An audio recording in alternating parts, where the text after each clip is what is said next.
Thank you. Guys, let me start with introduction of CA Shweta Milani. We have a second day today for our webinar series on Ind AS. She is a Bachelor of Commerce from University of Pune. She is a CA and intermediary rank holder. She has completed a diploma in International Financial Reporting Standard by ACCA UK. Also a certificate course from ICAI on forensic accounting and fraud detection. She has a work experience from GD Apte and Company, a leading CA firm in Pune. She is a senior consultant at Finco Consulting firm in her previous organization.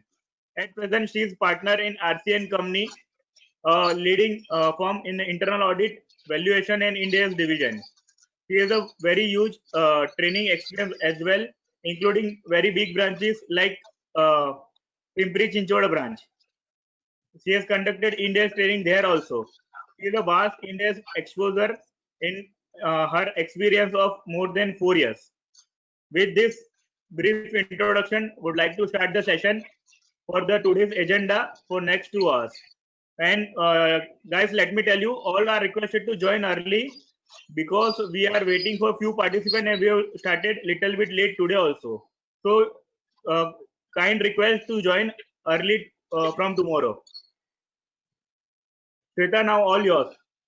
Yeah, thank you, Virag. Thank you for the introduction. Good evening, friends. I am Shweta Milani. Today, we are going to discuss Ind AS. Yesterday, we discussed the introduction to Ind AS, how to apply Ind AS, how to converge from Indian GAAP to Ind AS. Then we also studied the most important standards, which were asset-based standards. Those were Ind AS 16, Ind AS 40, and Ind AS 38. So we covered property, plant and equipment, intangible assets, and investment property yesterday. So yesterday we had this elaborate discussion on the asset-based standards. Today, in our today's agenda, we have three standards which are Ind AS 20, accounting for government grants and disclosures of government assistance. Second, we have Ind AS 24, related parties, and after that we have Ind AS 108, that is operating segments.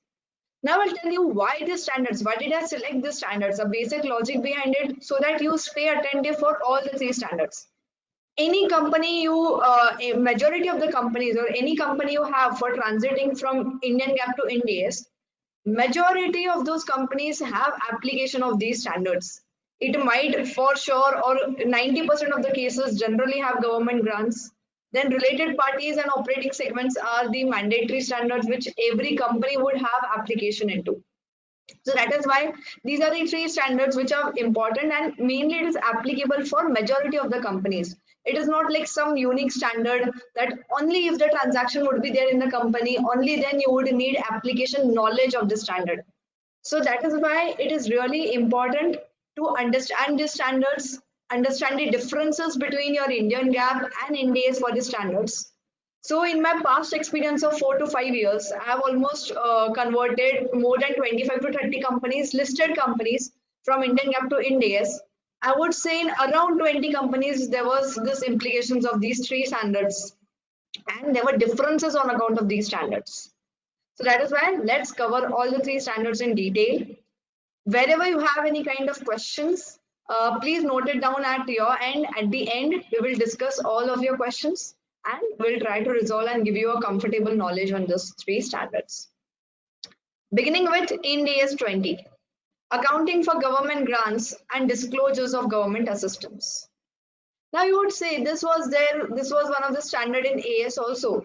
In AS 12 was one of the standards for government grants. So what is Ind AS and what are the differences and how is it different from the Indian GAAP? We will cover 3-4 things. First is what is the definition and scope of the standard. Then is how to recognize, present, and how to account for these government grants, including the repayments and the disclosures of government grants. Then we'll also discuss what is government assistance. So government assistance is new under the standard, and what are the requirements of the standard for the purpose of government assistance. As you all know, there are various forms of government grants. What do you mean by forms of government grants? It might be of varied nature. It might be in the nature of monetary grants, non-monetary grants. Then there might be certain assistance provided, and there might be certain grants which you get after your transaction is over. You might get certain grants which is before your transaction gets over. I mean, there is obligation yet to be performed. So there might be various varied conditions applicable to the grants. It might be different for different entities, or the conditions might be different for different kind of entities. So how to account for these grants and what are the relevant parameters for these grants? First of all, the main requirement of the standard is the assistance in whatever form, monetary, non-monetary, before the obligations, after the obligation is over, it should be from a government. That is mandatory in nature. Assistance provided by any other entity or any other form of organization is not covered under the standard. So for that, we should know what is the government. It is a government agencies or similar bodies, local, national or international, that is okay. But it should be a government agency or similar bodies. Then what is a government grant? Now, assistance provided to the company in the form of transfer of resources. So transfer of resources is really important, which should be there for the purpose of the government grants to an entity as a result of past transactions or future compliances. Now let's take certain examples. You would have heard of various grants in which, for example, you set up a factory in a backward area.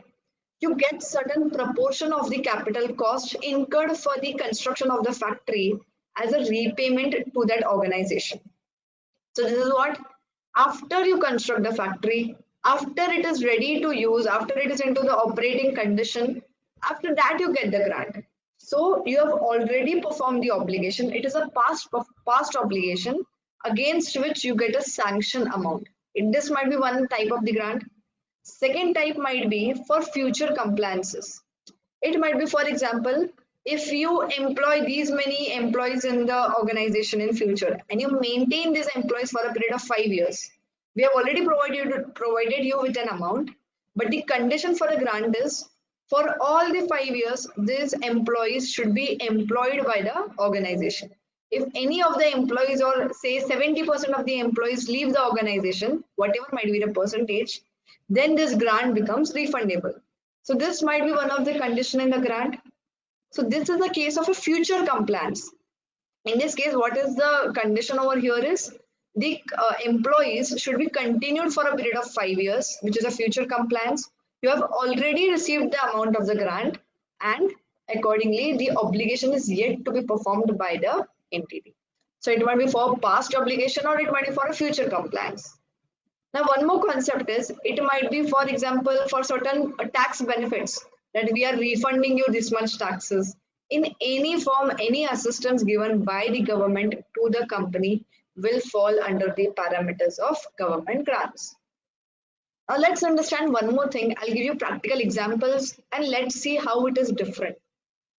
Many times in many categories or in many divisions of companies, to many sectors of companies, the government provides certain assistance. What does it mean? It is not a direct transfer of resource, but it is an indirect transfer of resource. So the government provides, say, technical assistance in form of, if you say certain aviation industry or certain security equipments manufacturing industry, the government provides certain assistance to that industries. Then in certain cases, in certain industries, say sugar industries or certain food products oriented industries, the government ensures that we will buy certain amount of your revenue. So whatever you generate, we will buy from you certain amount of revenue. Or it might be certain amount of your sales. Or other way would be, we would set up a price band for your goods. At that price itself, we will buy the output of your products. So for example, you say some sugar industries, they set up a minimum price. So whatever might be the case, at this price, we would ensure that the market price is not lower than this price. So this might be the case. So this is a thing of assistance that the government is providing to the organizations. So this assistance is not a direct transfer of resources, but it is just a kind of a benefit, a kind of an economic benefit that the entity is getting, which is under out after meeting a certain criteria. So you understood the difference between what is transfer of resources and what is assistance. So in case of transfer of resources, certain monetary or non-monetary amount or benefit is getting transferred to the company. Non-monetary means transfer of an asset, transfer of a land, transfer of a building, transfer of certain plant and machineries. So this is a transfer itself, just it is not in a money form, it is in a non-monetary form. So these would form under the government grants category. And what is government assistance? So government assistance is such that you cannot differentiate that government is giving you this benefit from the normal transactions. तो अगर ये नहीं होता था तो क्या होता था? You cannot quantify that amounts. अगर गवर्नमेंट ने ये नहीं किया रहता था, गवर्नमेंट ने अगर प्राइस बैंड सेट नहीं की रहती थी for my sugar products, today I am a sugar industry in some rural area, अगर गवर्नमेंट ने मेरे शुगर के लिए प्राइस सेट नहीं किया रहता तो what would be my position? You can not directly quantify in monetary terms. It is an indirect or non-separable benefit that the government is giving to your organization. So this is a government assistance. And government grants, which is more common in nature, is a direct monetary or non-monetary transfer of benefits against which the entity has to comply with certain conditions. Those conditions might be past in nature, you have already performed those conditions, or those conditions might have to be performed in future. So those are future oriented activities. Now you would say, why do we discuss this? What is a government grant? What is a government assistance? Why is it really required? Government grant is or has to be accounted in the books of accounts and has to be disclosed in the books of accounts. So both are applicable for government grants, accounting as well as the disclosure is applicable. Whereas for a government assistance, only disclosure is applicable. Logically think why? The basic fundamental of government assistance is that you cannot quantify or you cannot give a monetary amount to it. You cannot separate it from your normal business transactions. If you cannot quantify it or separate it from your normal business transactions, how will you account for such government assistance? That is why only disclosure in your financial statements is required that entity is receiving such kind of economic benefits from the government, and this is the nature or type of that economic benefit received by the entity. So I will write in my financial statements in my notes to account that the government has set a price band for my goods. Accordingly, the goods are to be sold in that price band, and which is a government assistance provided to the company. Nothing else, no accounting, nothing required for such government assistance. Now, what is this third category? Other benefits. Other benefits are of various in nature. Now you would say that roads constructed out of my factory is kind of a benefit given to me. So these are such benefits which the government is doing on its own account. It is not doing specifically for a factory or specifically because the entity is existing over here. This is an indirect benefit which everybody as a whole gets from the government. So these are other benefits in nature which is not specific to your company, which is not specific to your industry, which is not specific for any criteria as a whole. There are no set conditions, there are no set parameters. Construction of infrastructures. You might say, I have set up a factory in the rural area. That is why they constructed a road for me, and that is a benefit given to me. Any which way government is bound to build up infrastructure. So these are indirect benefits which everybody as a whole gets such kind of benefits. So these are other benefits which neither has to be disclosed in the books of accounts nor has to be accounted in the books of accounts. These are purely on account of the responsibility of the government. They are giving you such kind of benefits. So these are very normal in nature. It is very easy to identify which are other benefits. Government assistance also, since we discussed, it is very easy to identify what is a government assistance and differentiate it with the government grants. So wherever you see a direct, very simple, wherever you see a direct transfer of resource from the government to the entity, it is purely a government grant, and focus on that for the purpose of your accounting. Now we'll consider a few examples and we'll decide whether it is a government grant or not. In you take up any manufacturing company, one of the scheme which everybody takes benefit is, you might have heard of a packaged incentive scheme. What is this packaged incentive scheme and what are the terms and conditions of those schemes? The packaged incentive schemes, every year or certain after every 2-3 years government releases such kind of schemes. Packaged incentive scheme was such kind of scheme that if you set up a factory at a particular location, they had classified the locations into A, B, C, D criterias. If you build up a factory in such kind of location, we will reimburse or we will give you, we will refund you or we will provide you assistance equivalent to the cost of your manufacturing division, cost of your factory at certain percentage. It might be 60% of your cost, 40% of your cost, 30% of your cost, depending upon which scheme are you falling into. But what was the second criteria is, we would give you this amount by way of this VAT or by way of the GST collected by the companies over a period of say 10 years. मतलब क्या, आज मुझे factory setup करना है. Today I will incur, for example, a cost of 100 crores. For me, I am eligible to get 40% by way of a government grant. So I'm eligible to receive 40 crores. This is your eligible limit. This is your max limit. You cannot go, or your benefit cannot go above the limit of 40 crores.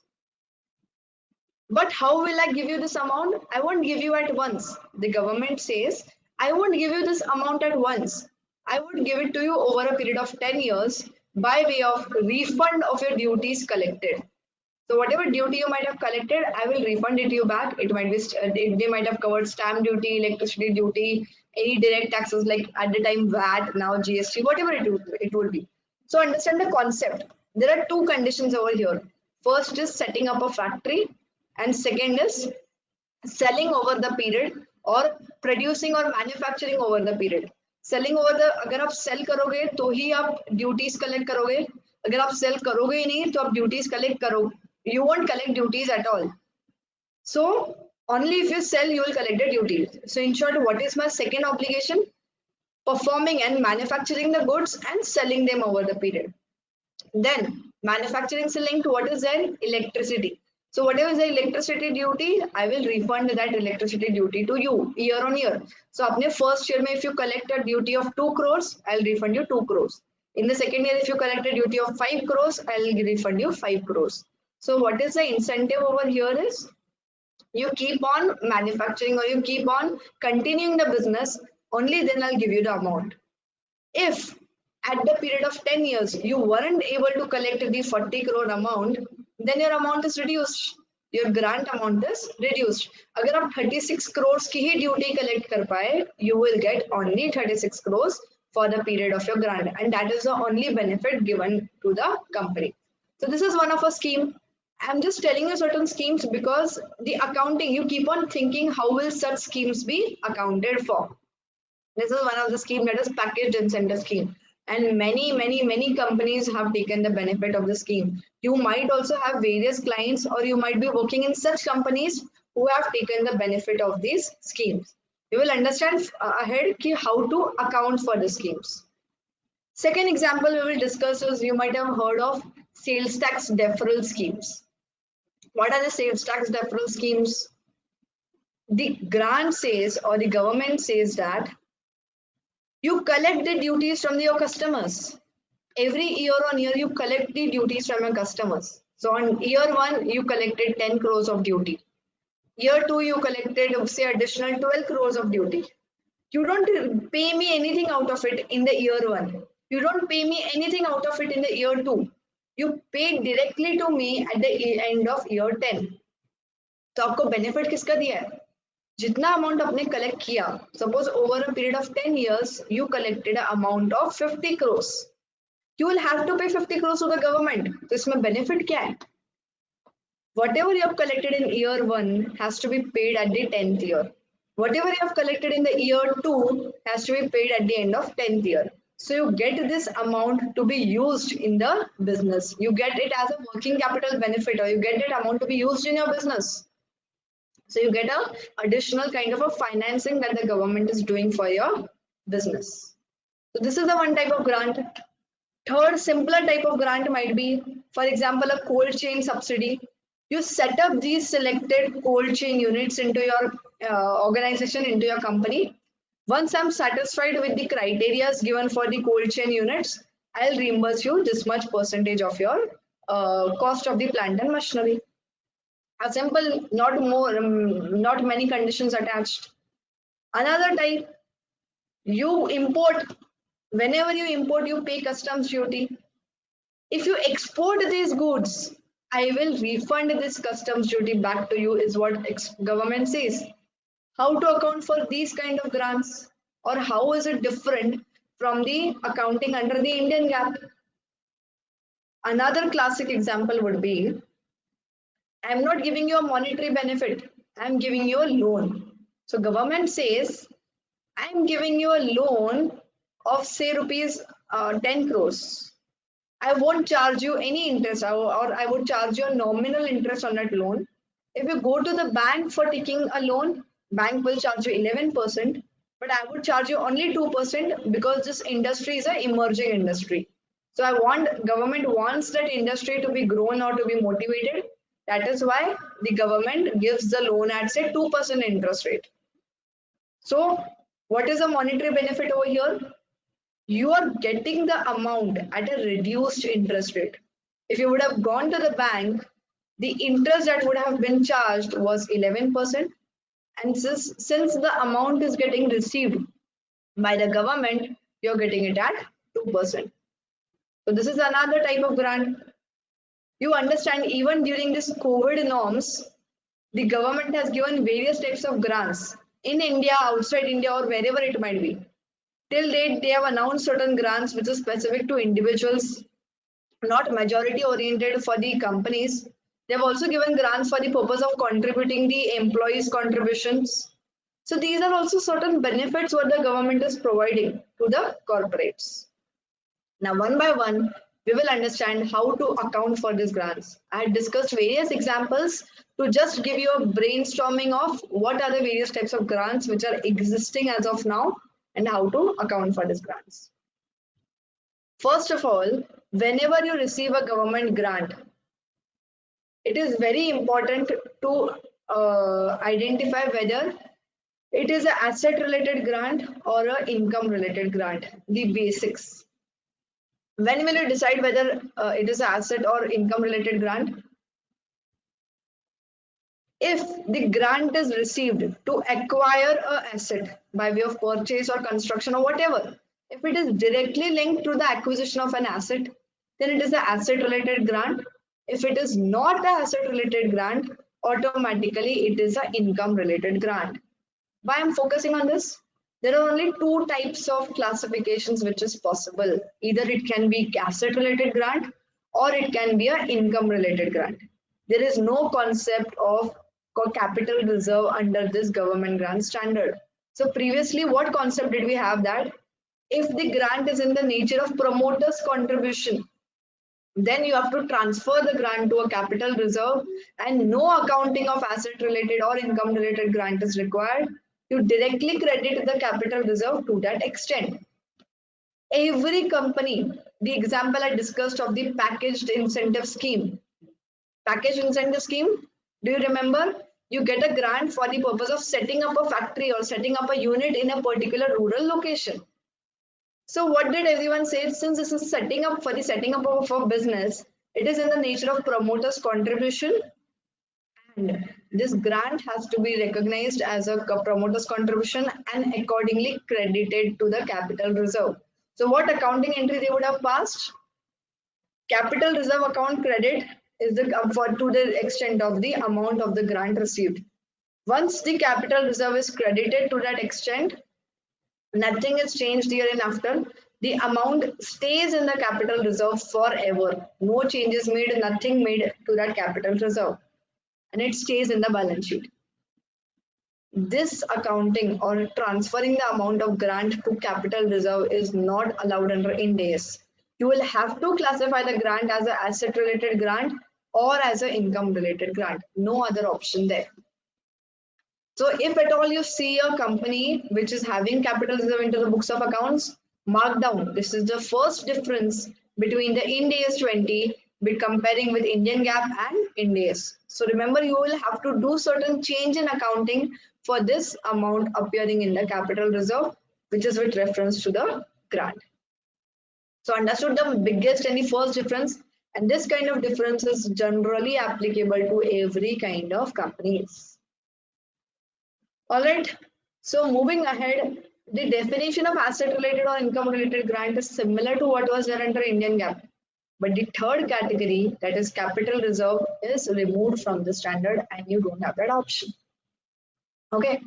So as we discussed, whether a grant is an asset related or an income related grant has to be identified earlier. Once you identify that, what kind of grant it is, when and how will you recognize that grant? You recognize a government grant only if there is a reasonable assurance that whatever are the conditions attached to that grant, the company will comply with those conditions is the number one first condition. And second is the grant will be received only if the entity is having a reasonable assurance. What do you mean by reasonable assurance? There is no strict definition for the reasonable assurance, but on a general parlance or as per the guidances or interpretations given by various publications or by various interpretations, it means that there is a more than 50% chances that you will get the grant. If they would have used the word over here as virtual certainty, what does it mean? You have everything on record. Even the grant sanction letter also has been issued. Just transfer to your bank account is pending. Every formality, everything, every condition attached to that grant is completed. Only the thing pending is the amount to be received in a bank account. That is virtual certainty. So the word they have used over here is not virtual certainty. So here they have used the word as reasonable certainty. So even if you have a reasonable assurance, that is more likely than not, the probability of receiving the grant is more than not receiving it, above 50%. Then you will account for that grant. Let's discuss by an example instead of going to this technical definition. I had discussed this packaged incentive scheme. What was the second condition attached to the scheme is you will make a sales in the next 10 years. Whatever are the duties collected on account of such sales, that duties will be refunded back to you. Now, if your factory or if your capital investment was costing 100 crores and you were eligible for a grant of 40 crores. So in short, you have the amount of, just a minute. So in short, you have the ceiling limit of 40 crores. When you have a ceiling limit of 40 crores, at that point in time, the entity should have a reasonable assurance that the entity will collect the duties over a period of 10 years amounting to 40 crores. Matlab kya? If the business or if the entity is taxable at say 10% rate, तो entity इतना business तो करेगी कि the entity will collect 40 crores as duties and taxes from the customers. इतना तो भी reasonable assurance रहना ही चाहिए. Now what does this mean? What you have to look into? You have to look into the existing business of the company. You will have to look into कि year 1, year 2 में कितना business हुआ था. Year 1, year 2 में कितना business हुआ था. Accordingly, what are the future forecasts? Is it reasonably possible? Are those forecasts appearing reasonable to the company? अगर forecast ही reasonable नहीं लग रहे हैं, तो मतलब 40 crores मिलेगा ही नहीं. तो if are the forecast appearing reasonable? अगर reasonable रहेंगे भी, is the company able to achieve that forecast?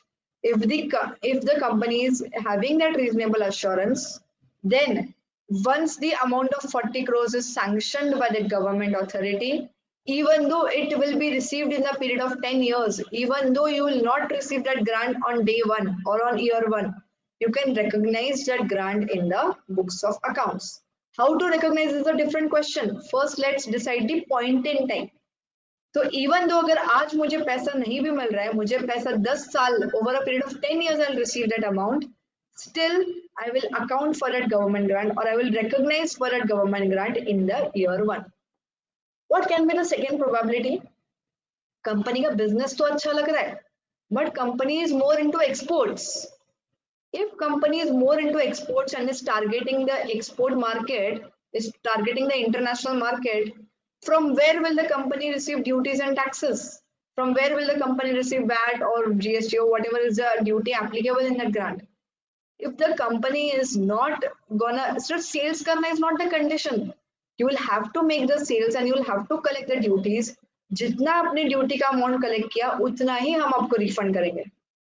If you're gonna refund only that much amount, and if I'm targeting more towards the export business, that means I do not have the reasonable assurance that I will meet the conditions mentioned in the grant sanction letter. So eventually I might decide that I will not recognize the grant in year 1. I will recognize the grant as and when it will be received.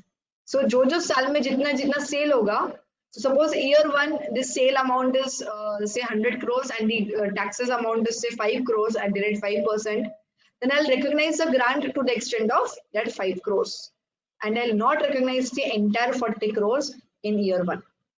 I hope it is clear to you. You might not wait till the exact receipt in your bank account. You might only wait till the sales occur. If my financial year 17-18 is over, if I'm reasonable, I'm having the guarantee that I've made these sales and I've achieved the sales, I might recognize a grant equivalent to the amount of the duties collected, and the actual debit in the bank account might happen after say 2 months, 3 months, next financial year mein hoga. That doesn't make a difference. So this is the criteria to understand when you should recognize the government grant. Once you have recognized the government grant, what to do after that? Basic principle, keep in mind that there should be a matching concept. The government grants should be recognized in the financial statements pertaining or matching with the year to which you receive the benefits. जो साल में उसका benefit मिल रहा है, the grant should be recognized in the financial statements in your profit and loss as income over that period. So your profits or your expenses should be compensated by the government benefit received as income. Now we would say if the obligations are already performed, what if the obligations are already performed in past? If the obligations are already performed in past, then you'll recognize the grant immediately in the year in which you get the reasonable assurance of the receipt of grant. So because you don't have any further obligations, because nothing is left, everything has been done previously, that is why you recognize the grant as income in the year in which you either receive the grant or in the year in which you have a reasonable assurance of receiving that grant. I hope I'm clear regarding the recognition of the grant and the matching concept. We'll discuss this matching concept in detail. It is not yet over, but I hope the recognition is clearly understood by every participant. If you have any queries, please note it down. We can discuss it at the end. Now, as it is said, no grant has to be recognized directly in equity. Nothing is allowed to be recognized directly in the equity. So no capital reserve ever you will see in an Ind AS financial statements pertaining to the receipt of government grants. Moving ahead to the next slides.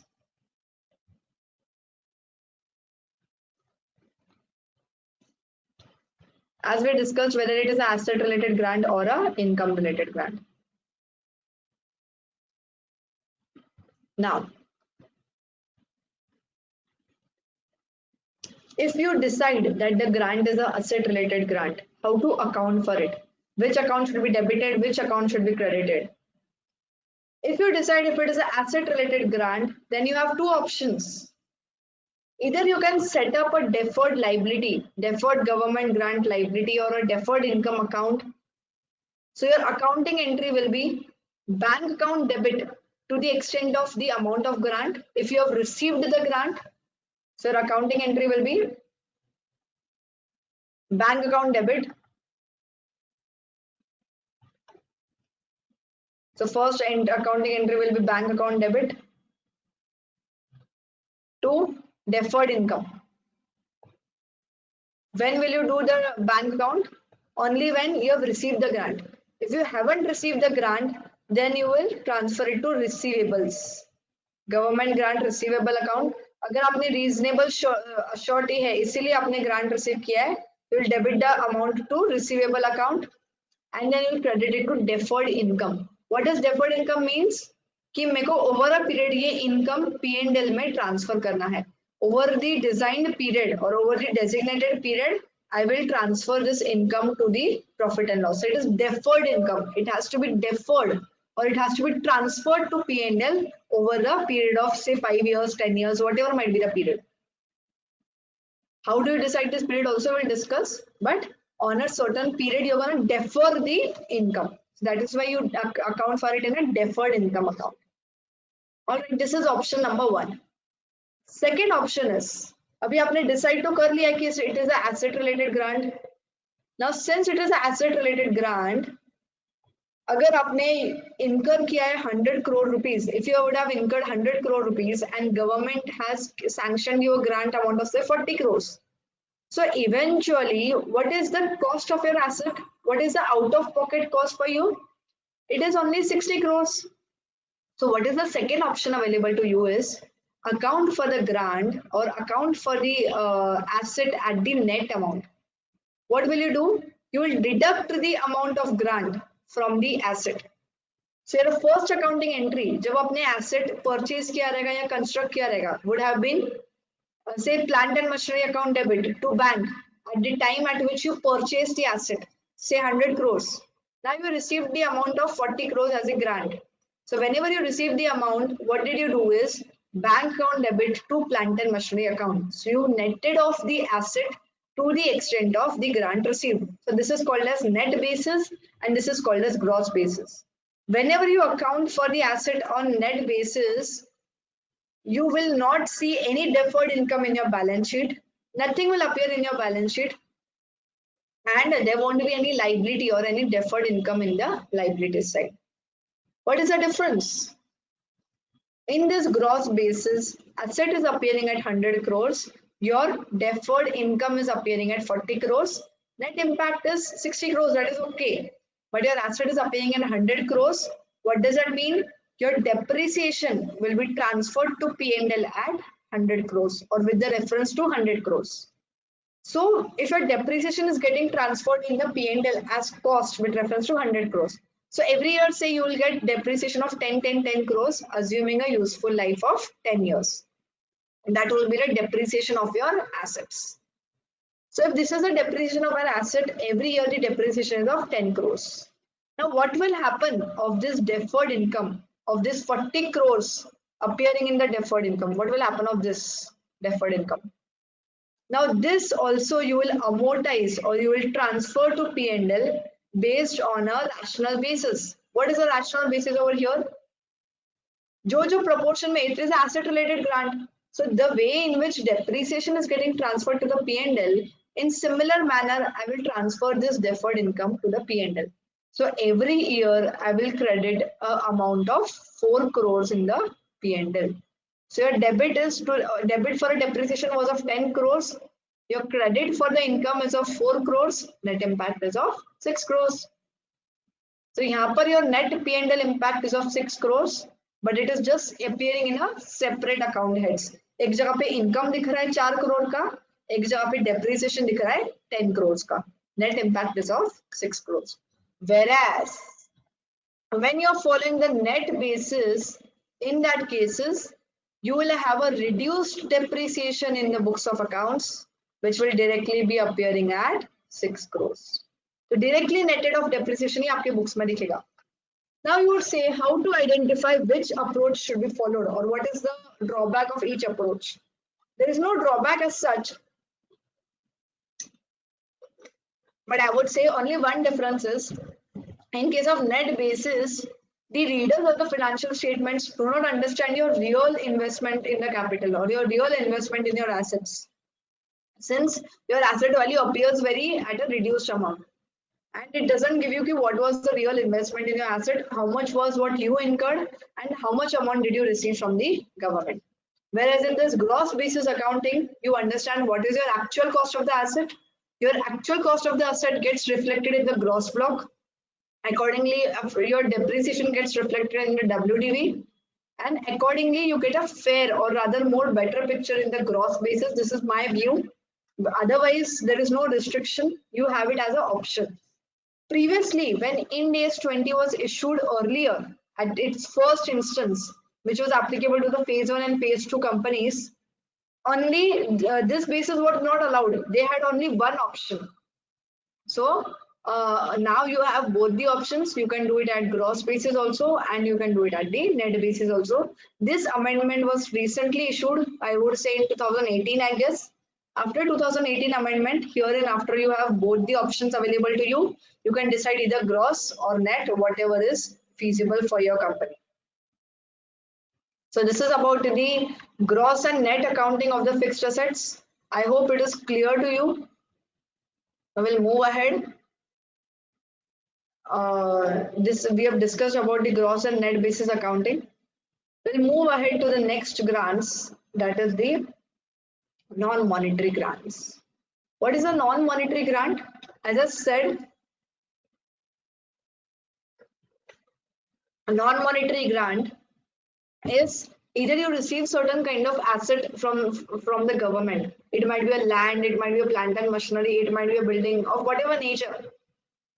For example, there is a company, a listed company into the business of say oils and engines in Pune. They have received certain grant or certain land from the government. They would have received in the year of 1940s, 1950s. We don't know when.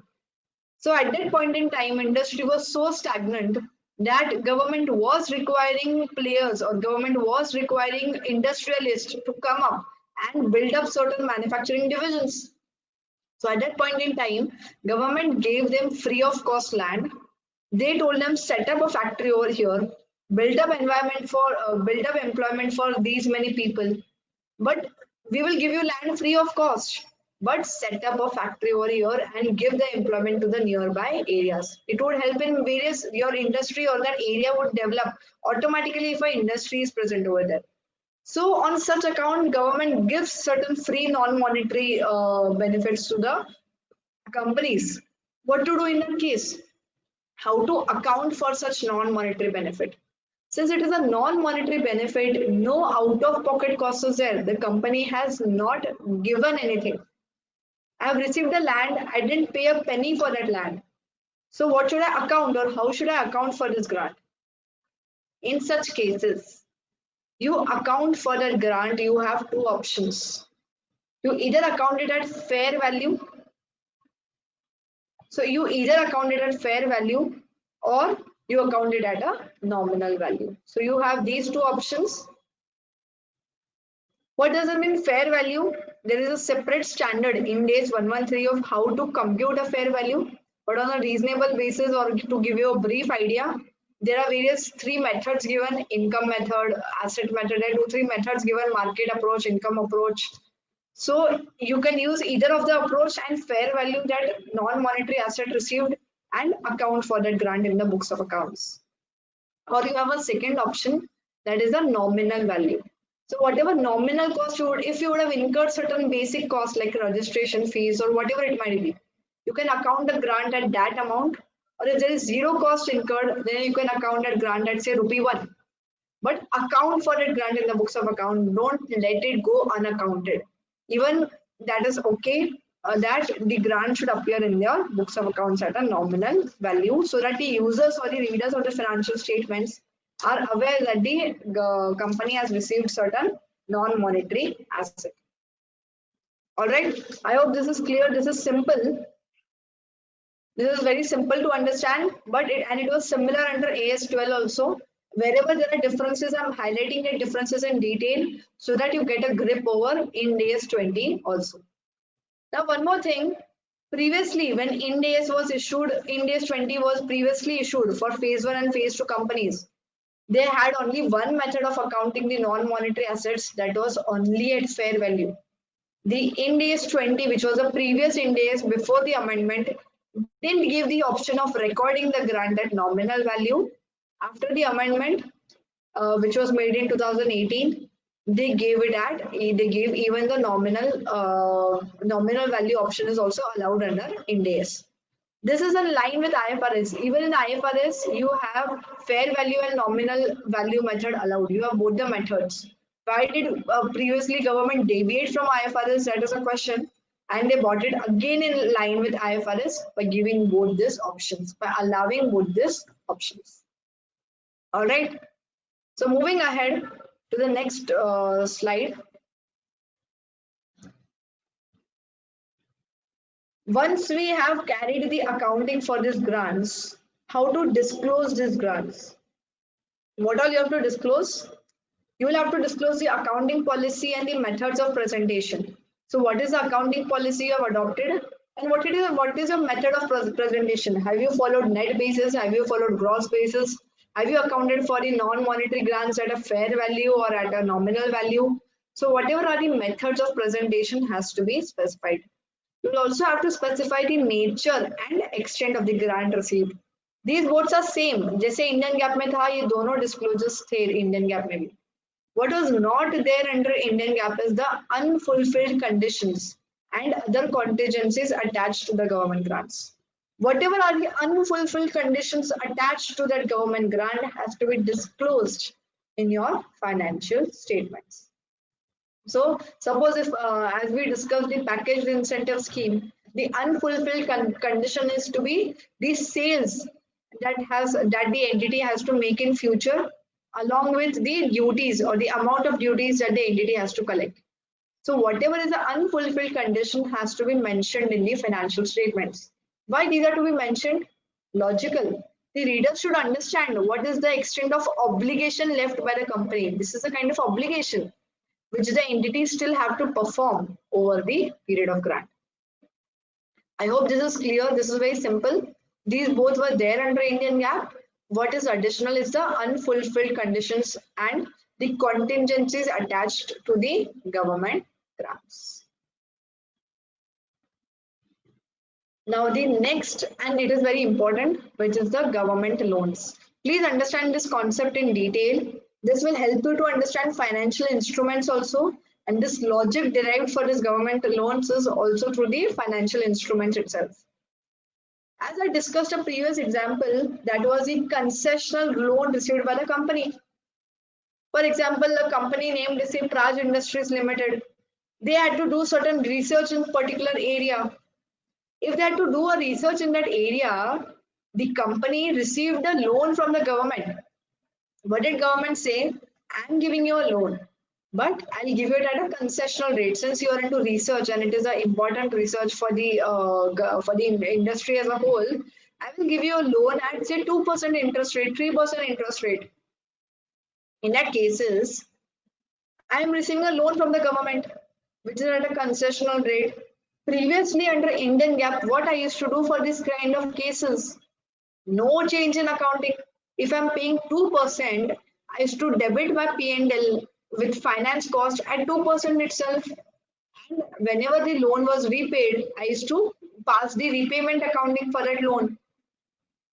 But is it fair? Is it fair for my financials? Was any government benefit getting reflected in your financial statements? Is your finance cost, if you would have bought the loan from a normal bank or some other organization, would you get a loan at 2%? Why are you getting this loan at 2%? Because there is a government benefit involved in that loan. There is a kind of a government grant, or a government is transferring certain resources to you by paying a reduced finance cost. Instead of paying 11%, you are just paying 2%. It is a kind of transfer of benefit. So why should this thing not get reflected in your financial statements? For example, if I am getting a loan of 10 crores, I am saving almost say 8 crores per annum. So compare two companies. There is a company A which is receiving 8 crores by the government. You give a government grant accounting for the same. But there is a second company which is not receiving 8 crores, But instead of paying 10 crores as a finance cost, the company is paying only 2 crores at 2% interest rate. So these both companies are not at par with each other. एक के books में government grant दिख रहा है, दूसरे के books में government grant दिख ही नहीं रहा है. So this is not fair. Again, we'll also look into what is the accounting for such kind of government loans which are received either at concessional rate or which are received at a nil rated loans, concessional loans, whatever it would be from the government. So either if it is a forgiveness of loan, if a particular government entity is forgiving, waiving of a particular loan, or the loan is at a concessional rate of interest or at a nil rate of interest, the accounting for such transactions should be made in the books of accounts. Clearly understand the logic for the same. I gave you the government side of logic, the logic which derives it to be treated as a government grant. Understand the second logic. In your books, there is a loan appearing.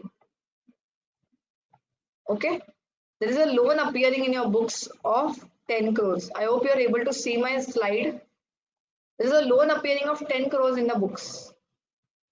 If the loan is appearing of 10 crores and the interest rate charged on that loan is nil rated, which you have to repay after a period of 10 years.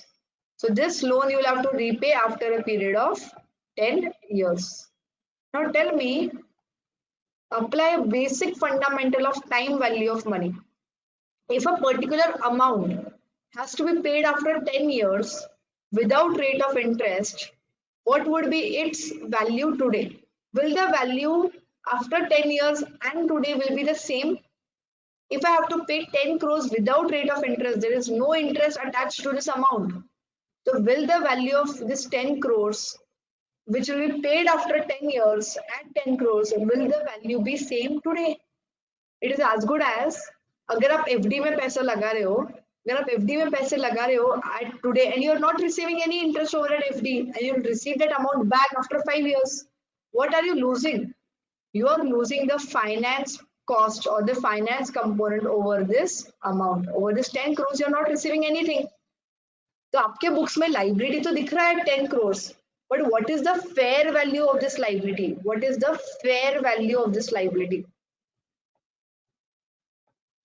So what is the fair value of this liability? अगर आपको एक liability है जो 10 साल के बाद पे करना है और कुछ भी इंटरेस्ट रेट नहीं पे करना है, तो what is its present value today? What will you, how will you identify the fair value?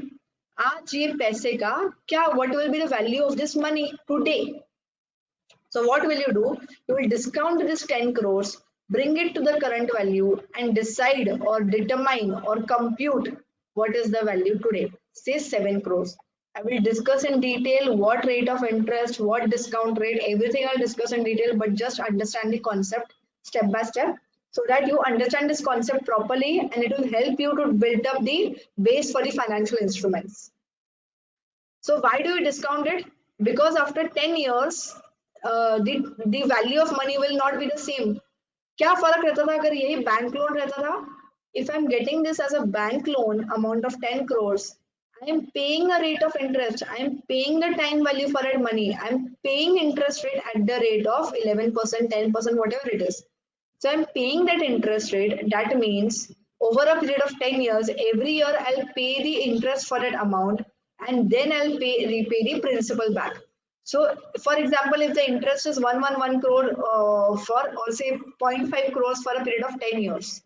So eventually what is my cost? I have spent 15 crores. 10 crore was my principal amount जो मैंने वापस दे दिया और मैंने 5 crore दिया as a interest cost. ये रहता था बैंक लोन के केस में, just as a reference I'm giving you. Even if you ignore that is all right. But यहाँ पर क्या हो रहा है, आपको आज जो 10 करोड़ मिले बाद में आपको वही 10 करोड़ पे करना है. So that is why the value is not same or there is no time value money involved over here. There is no finance component involved over here. That is why what do you do is you fair value it or you discount it to the present value. आज इसी की value क्या रहती थी? I will derive at that value. Now you will ask what will be the interest rate? What will be the interest rate?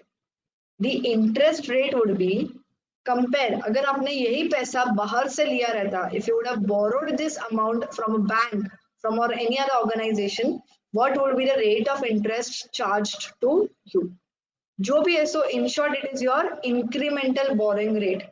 अगर आपको incremental borrowing rate कितने पे मिलता था, say 11%, say 10%, at that rate of interest you will discount that amount and bring it to present value. So as good as the 10 crore का amount, you will bring it to 7 crores, and that is the real value in the balance sheet. So आज इसकी value 7 crore है, जो 10 साल के बाद जिसकी value बन जाएगी 10 करोड़. ठीक है? Got my point? I hope everybody is understanding this concept. Even if it is slow to understand, once you read it again, it will be better to understand this concept. तो जो आपको आज value है, you will bring it to 7 crores and you'll account for it at 7 crores. So if you have a nil rated loan, जो amount 10 crore का है, उसका आप आज accounting करोगे, you will account for that loan at 7 crores today. Where will the difference go? आपको जो पैसा 10 crore मिला है, so your bank account has been debited by 10 crores. You are saying recognize the loan at 7 crores. Where will the difference go? Where will the difference of 3 crores go? It will go to the government grant. So your government grant account will be credited by that amount. So this is the government grant, which will be credited by the difference. So your accounting entry will be 10 crore account debit for the bank. This will go to bank. Your 7 crore will be the loan amount, which is the liability amount. This is the loan amount. And your 3 crore will be given to the government grant or as a deferred income. अभी इसको आप normal government grant के accounting norms apply करोगे. If it is asset related grant, तो depreciation के हिसाब से amortize करो. If it is a income related grant, तो income के हिसाब से आप P&L में लेके जाओ. Whatever it is, you will follow the normal government grant principles here and after. But at least एक government grant है, ये आपको compute करना पड़ेगा, which was not at all there under your Indian GAAP. आप ऐसा कुछ भी नहीं करते थे in the previous GAAP, and this is the difference between the Indian GAAP and the Ind AS. Concessional rate of return on loans and nil rated rate of interest on the loans has to be accounted for. We will take a detailed example on this to clarify your concepts. If you have any queries, please note it down. I know it is a new concept, so you might have certain queries. We will discuss it in detailed manner after the session. Now, Entity A receives a concessional loan from the Government of India for the purpose of research in pharmaceutical drugs. The amount of loan is 500 million to be repaid after 5 years. The government charges only 2% rate of interest to be repaid at the end of each year. So at the end of each year, what you have to do is repay only 2% as an interest, and after that, at the end, you repay the principal amount. So in short, what is the government giving the benefit over here? The benefit of the reduced finance cost is the assistance given by the government. So reduced finance cost is my assistance given. So what will I do? Now, whatever is the liability appearing in my financials at 500 crore, is it the fair value of that liability? Is it that fair value? No, since it is at a concessional rate of interest, it is not at fair value today. If it was at fair rate of interest, अगर government ने भी मुझे 11% ही charge किया रहता था, same as to what would a normal bank charge, then in that cases कुछ करने की जरूरत नहीं है. But the government is charging me a concessional rate of interest over here, and that is why I need to discount this at your incremental borrowing rate. So we'll discount this amount at an incremental borrowing rate. So assume for an entity the incremental borrowing rate is 11%. Whatever are my cash flows, all these cash flows I will discount using my incremental borrowing rate, which is 11%. You will arrive at a present value of that grant. So the present value of that loan is 333 million. So your loan should appear at this amount. So this is your amount of loan. Abhi, as we discussed earlier, but you have received 500 million from the government. So where will this difference go? This difference will be transferred as government grant, which will be recognized as deferred income, or which will be recognized as government grant into your financial statements. It will appear as a credit to your financial statements. I'll share this PPT also. You can compute these values in detail. अभी आप आगे बोलोगे कि loan amount how will it go back to 500 million, मेरे को बाद में तो 500 मिलियन ही पैसा देना है ना at the end. So what will happen to this 333? Loan amount के एंड तक 333 दिखेगा, एंड ऑफ द लाइफ तक 333 दिखेगा? Obviously no. What will we do is we will now you will see this table of unwinding of discount. Unwinding of discount is nothing, very simple. How you prepare for a bank? You prepare a installment table, interest kitna lagna chahiye, you prepare that normal table. What is the repayment amount, what was the opening balance, how much was the interest to be charged, how much amount was repaid. This is exactly the same table. Khali naam fancy hai, don't go on the fancy name. It is a simple bank interest table. So your opening value, जो value पे loan दिख रहा है आज, that is 333.68, उस पर आप जो fair rate of interest था, your incremental borrowing rate, you use that, you compute the future value using this interest rate. आपका ये actual वाला interest rate जाएगा P&L को. So your P&L is getting debited by 11% interest. All right. तो आपका P&L हर साल कैसे reflect होगा? 11% का finance cost will be transferred to your P&L. So is your finance cost giving a fair picture? Yes, it is giving a fair picture by charging 11% rate of interest. क्योंकि मुझे concession क्यों मिला था? क्योंकि it was a government benefit involved over there. That is why I was receiving a concession. So my finance cost is reflecting at a fair amount. Accordingly, always remember your this table. Always compute. जब भी आप day 1 पे computation करते हो ना, at that point in time ही आपका ये table भी compute हो जाना चाहिए कि हर साल what will be the interest that will be debited to my profit and loss. And at the end, your loan amount should be 0 because you're going to repay everything at the end. If your this loan amount is not getting 0 at the end, that means you have made certain computation mistake in your calculations. Okay, so your finance cost is getting reflected at a fair amount. Then what is your income? So what is the amount of your income? आपने क्या किया था?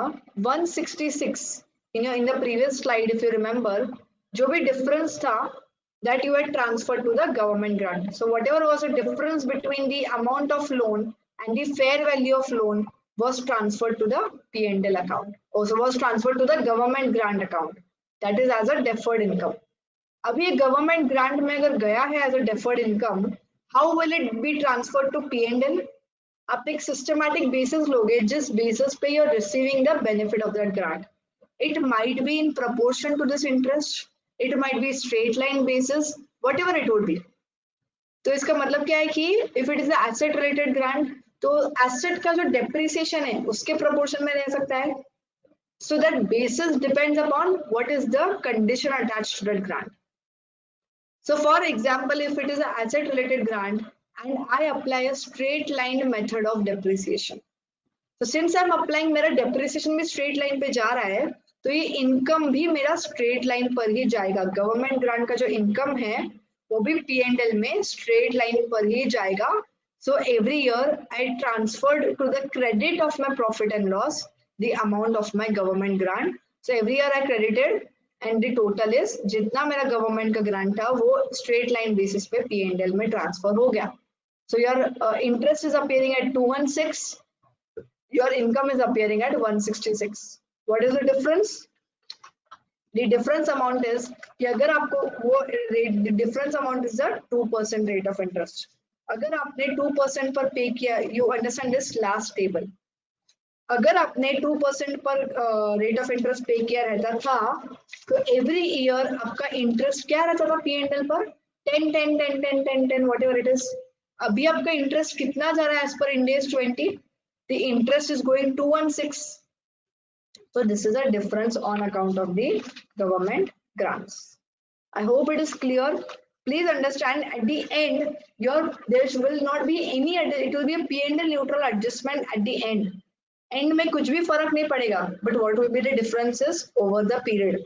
Over the period आपका P&L भी सही से दिख रहा है, आपका गवर्नमेंट ग्रांट भी सही से दिख रहा है, फाइनेंस कॉस्ट भी सही से दिख रहा है, लाइबिलिटी भी सही से दिख रहा है, और डेफर्ड इनकम भी सही से दिख रहा है. So your financials is showing the true picture that is appearing to you, or that the transaction is. So the true picture of the transaction gets reflected in your statement of profit and loss and your balance sheet. So this is the peculiarity of Ind AS. For every transaction, it gives a fair view, or what is the real transaction that gets reflected in your financials. Moving ahead, quickly, I will give you an overview of what are the differences between the Indian GAAP and Ind AS. Everything we had discussed slide by slide, but still we'll discuss everything on a overview manner. Grants in the nature of promoters contribution, no capital reserve allowed, nothing allowed over here. Only you have to classify the grant either as an asset related grant or as an income related grant, nothing else allowed. Then grants for non-monetary asset. Under Indian GAAP, it is always at a nominal value. Here you have two options, either at fair value or a nominal value. Then nil interest rate loans or below market interest rate loans. यहाँ पर क्या था? As we discussed the previous this example, we used to not carry any accounting for this nil rated interest loans. No accounting was done for such kind of loans. And under Ind AS, you have to carry out accounting and you have to do the fair valuation of such loans which are at nil rate or which are at the concessional rate. Government assistance का कुछ भी concept नहीं था Indian GAAP में. Here you have to just give a disclosure of the government assistance. No accounting required, only disclosure is required. Moving ahead to the last point, which was the disclosures. That means disclosures में एक ही point हमने नया देखा था, which was the pending obligations. Whatever are the pending obligations has to be disclosed in your financial statements and the contingency attached to such pending obligations. I hope the standard on government grants is clear to you. The rest of the concepts were simpler. I hope this nil rated interest rate loans are clear to you, and the accounting for such concessional interest rate loans is clear to you. If you have any questions, please note it down at your end. We'll discuss it after the end of this session. Moving ahead to the next important standard, which is Ind AS 24, related party disclosures. Related party disclosures, which is similar to AS 18 under the Indian GAAP. So Indian GAAP had this related party disclosure standard. So what is different over here? Over here also they have provided the relationships of related parties, and they have provided the transactions that has to be disclosed with these related parties. This is not an accounting standard. This is only a disclosure based standard. Okay, so here what all we will see is what is a related party. Under Ind AS, what is different is only identification of related parties. एक बार आपको समझ में आ गया कि कौन कौन सी parties related parties है, after that everything is simple. Disclosure same ही है, जो भी ट्रांजैक्शंस इंडियन रिलेटेड पार्टीज के साथ हुए हैं वो आपको डिस्क्लोज करना है. So disclosures are similar, the identification is what is different under this standard. Moving ahead.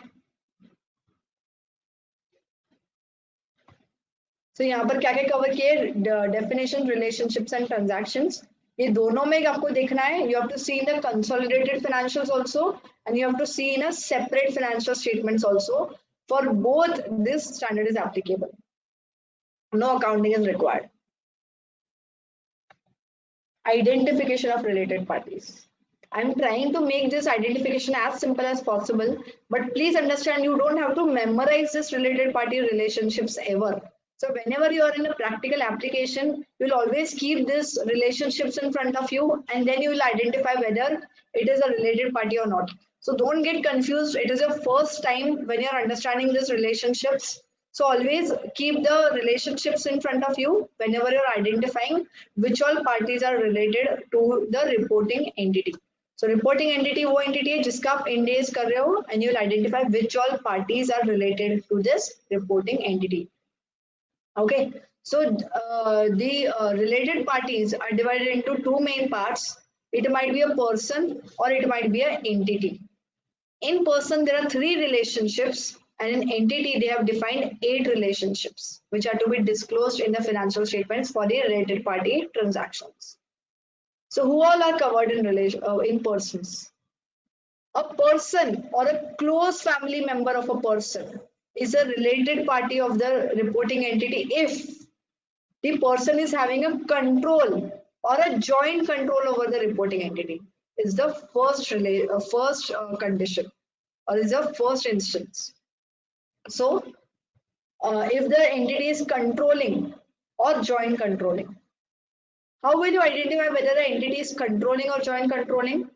The detailed definition, a very elaborate definition, is given in Ind AS 110. That is consolidation standard. Even the definition of joint control is given. You will have to apply the definition and determine whether that person is controlling that particular entity or not. To simplify it for today's lecture, control is if the entity is holding more than 50%, then generally the entity controls the person controls that reporting entity. Or if it is a joint control, then exact 50-50 relationship. Here it is more than 50, and if it is a joint control, it might be 50-50, it might be 1/3, whatever it is. If you are having a joint control, so today we are going purely on the shareholding. बहुत बड़ा और detailed definition दिया हुआ है in DAS 110 में. We'll have to apply the definition and then determine whether the person is controlling that entity or not. Then second relationship is if a particular person or his close family member is having a significant influence over that reporting entity. What is significant influence? More than 20%. If that entity, if that person is holding more than 20% in that entity, it is having a significant influence over the reporting entity. Third relationship is a member of the key managerial personnel of that reporting entity or of the parent of the reporting entity. मतलब क्या? मेरा KMP या मेरे holding company का KMP is a related party for me. So these are the persons as a person कौन related party में cover होता है. We'll take examples also over this. Don't worry. So covering with the what do we mean by control, joint control and a significant influence? As I've said, this will be detailed. This is a very elaborate definition as per Ind AS 110 and Ind AS 111, which are consolidation related standards. And according to this definition, we will decide whether that person is having a control or a joint control or a significant influence over that reporting entity. So as of today, assume 50% above 50% as control, 50% as joint control, and about 20% as significant influence. Even ये standard में भी यही दिया गया है, but और भी detailed conditions दिए गए हैं, according to which you will decide whether a party is having control, joint control, or a significant influence. All right. And who is a KMP? Again, this is also important definition. KMP is a person who is involved in planning, directing and controlling the activities of the entity directly and indirectly. यहाँ तक तो ठीक है, including any director, whether executive or otherwise. मतलब executive हो, non-executive हो, all will form a part of KMP. So previously in AS 18, non-executive directors were not forming a part of KMP. Under this Ind AS, even the non-executive directors are the part of the KMPs of the company. So this is a change. Name transactions or new related parties get identified due to this change, which is applicable to all the companies.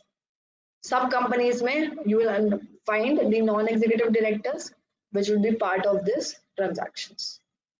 Non-executives are related parties even if their decisions are subject to the approval at a higher level. That doesn't make a difference.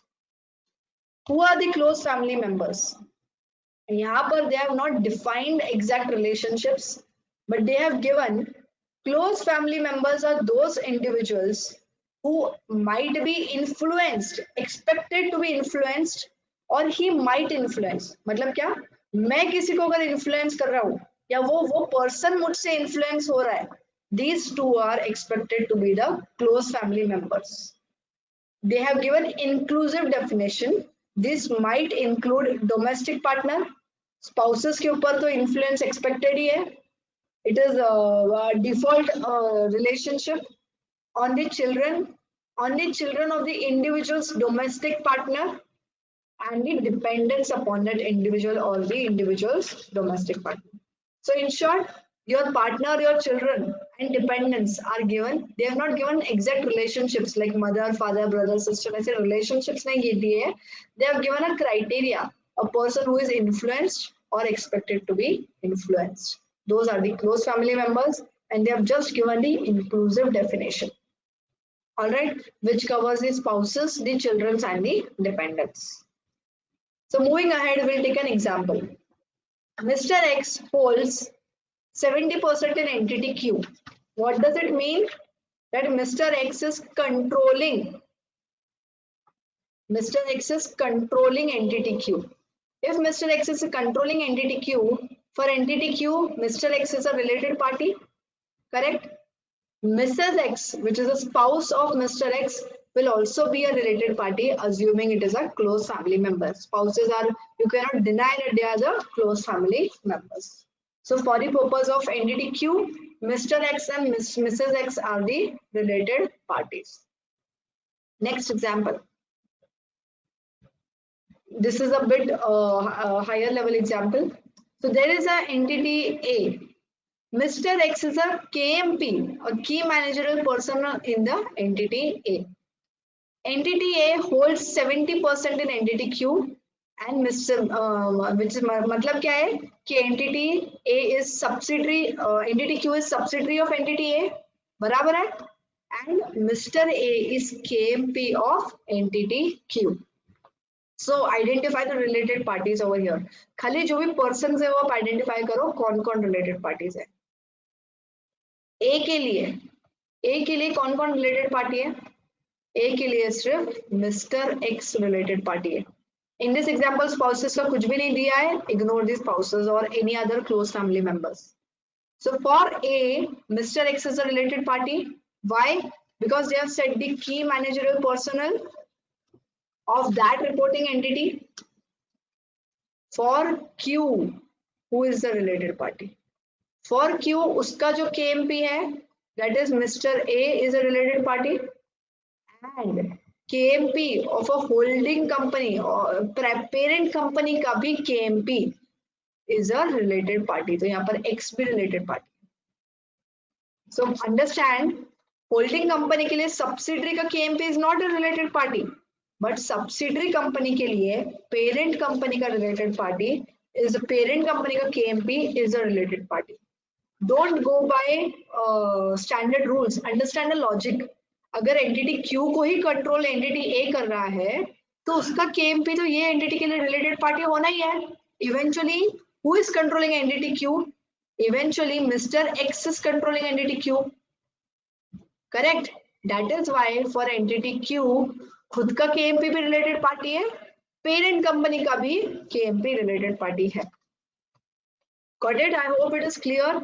And don't worry, you don't have to memorize those relationships. You can always go back to the definition given.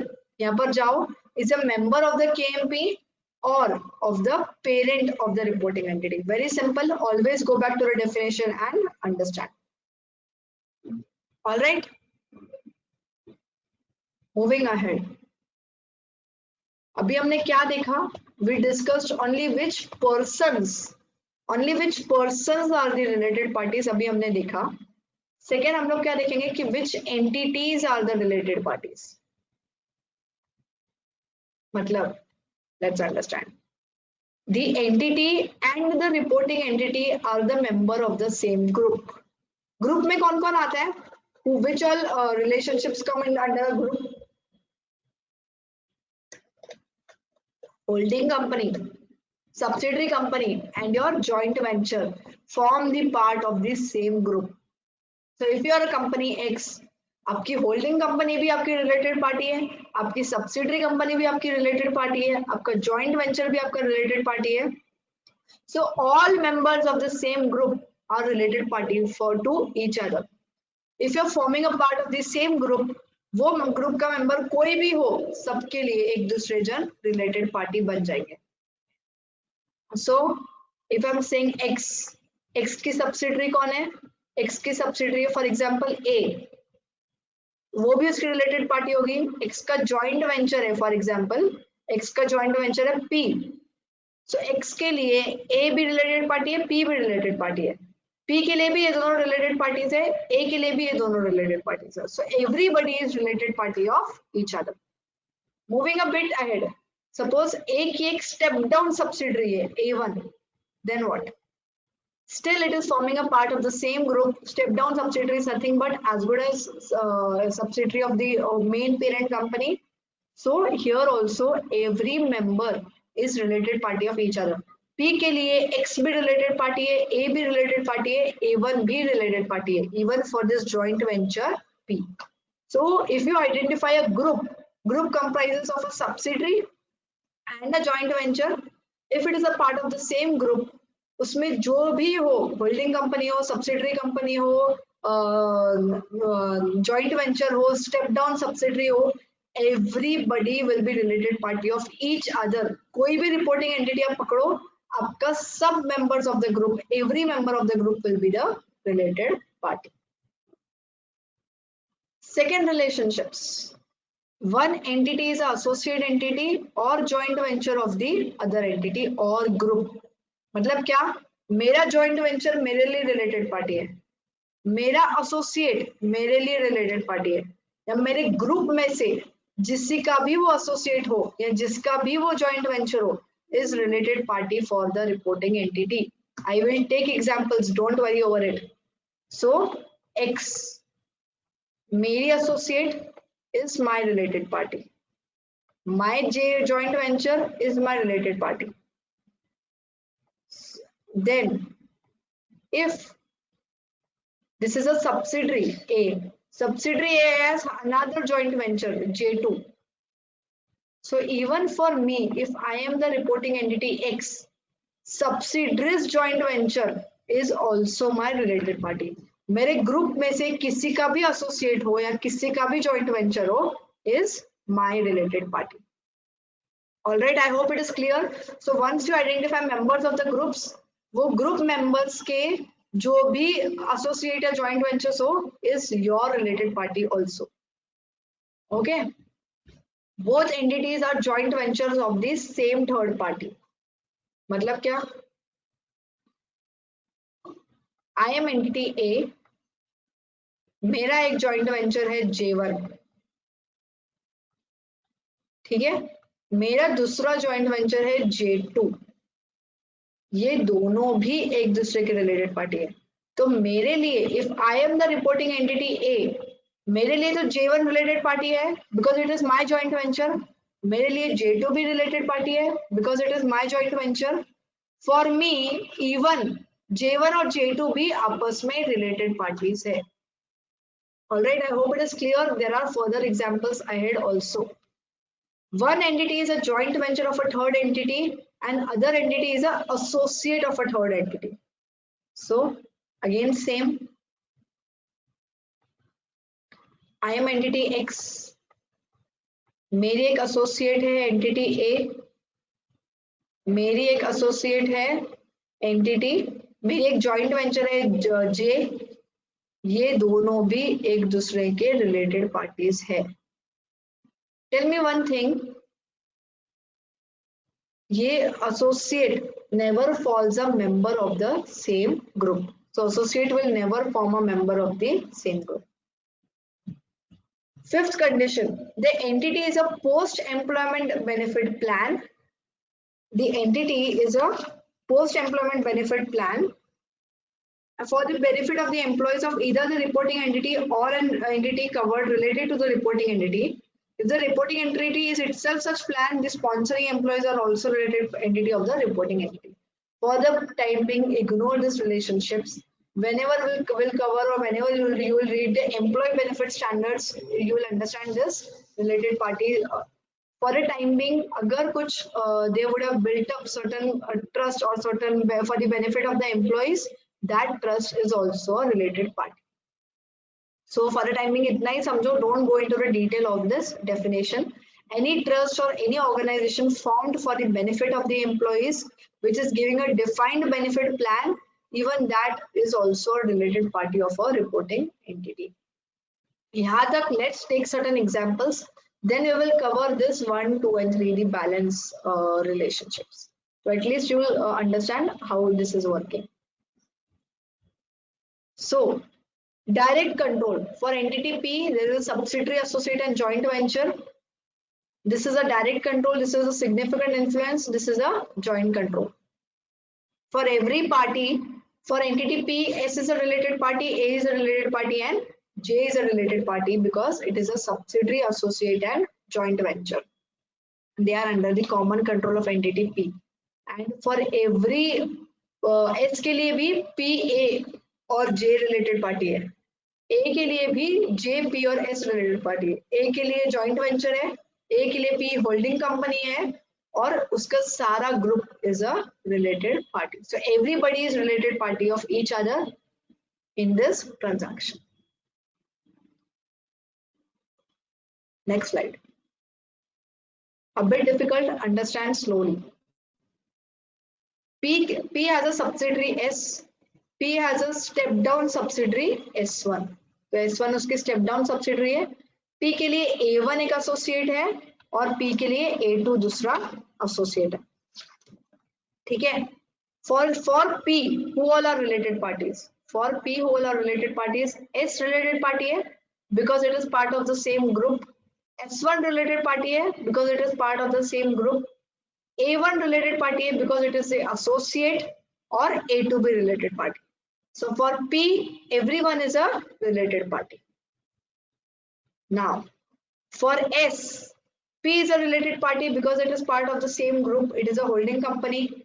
S1 is a related party, same group. A1 group में से किसी का भी associate हो, मेरे लिए वो related party है, इसलिए एस के लिए A1 भी रिलेटेड पार्टी है. ग्रुप में से किसी का भी एसोसिएट हो, वो मेरा रिलेटेड पार्टी है. That is why A2 is also a related party. I hope it is clear. I'm covering everything one by one. Now, for A1, P is a related party because it is the holding company. It is A1 is associate of P. उसका सारा group उसका related party है. So S is a related party, S1 is a related party. But for A2 is not a related party. A1 और A2 कहीं पर भी नहीं बोला है कि अगर सेम कॉमन एंटिटी के दो एसोसिएट्स होंगे तो वो दोनों भी एक दूसरे के रिलेटेड पार्टीज है. This is stated nowhere.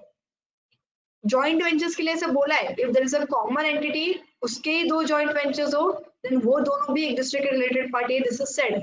But associates, same common entity के दो associates are not related party of each other. A2 के लिए A1 रिलेटेड पार्टी नहीं है, A1 के लिए A2 रिलेटेड पार्टी नहीं है. I hope it is clear, and don't worry, you don't have to memorize these relationships. I am repeating again and again. अभी आज day 1 पर याद नहीं रहा तो भी चलेगा.